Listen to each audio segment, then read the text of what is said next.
I'm really excited to announce Karen Hanson, the second recipient of our CWB Wealth Indigenous Health Scholarship. The scholarship has been created in partnership with our client, ARNET, that we've had for over 20 years. ARNET is otherwise known as the Alberta Registered Nurses Education Trust. Just talking to you and getting to know you, Karen, I can tell you're a really strong, resilient and optimistic person. Can you talk a little bit how your upbringing has shaped some of that and gives you a better understanding of the community you work in because of it? So my upbringing was a little bit difficult, we'll say. My mom did have mental health issues.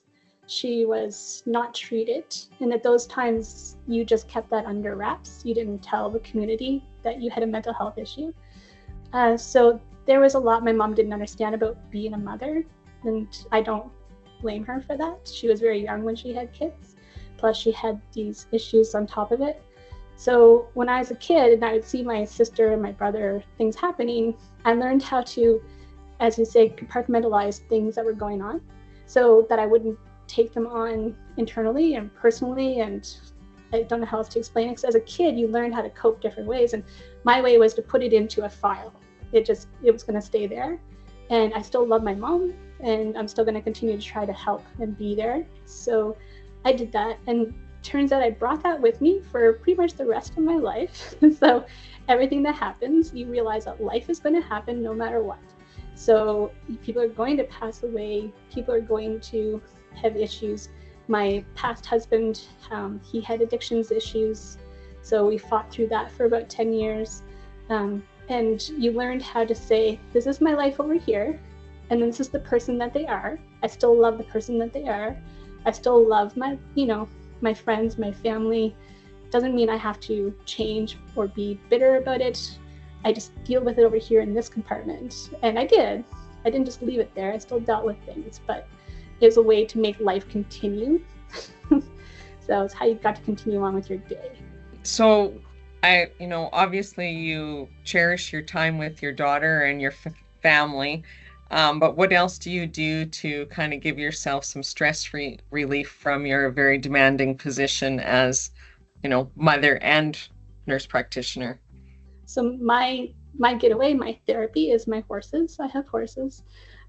And it's one of those things, you can't collect enough horses, but yeah. I'm trying to. We have 3 right now, because my justification is that my daughter's now old enough to ride her own horse. She can't ride behind me anymore, so we need a 3rd horse. So yes. We got a 3rd one. Yeah.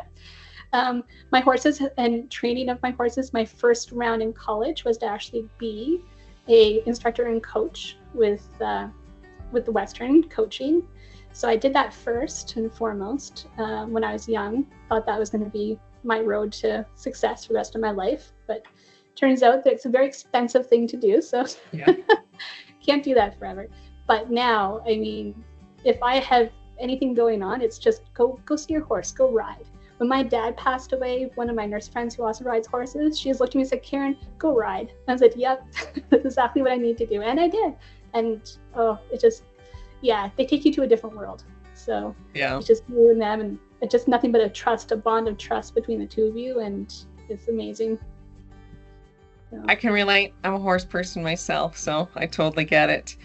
So you mentioned you have a daughter and you're gone for 2 weeks at a time. How do you manage that?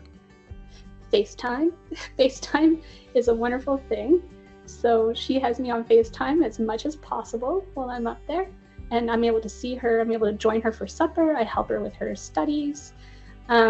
If it wasn't for FaceTime, I don't think I'd be able to actually do this job. I think if I had actually joined this job 10 years earlier and I wasn't able to do this with her, I don't think I'd be able to continue.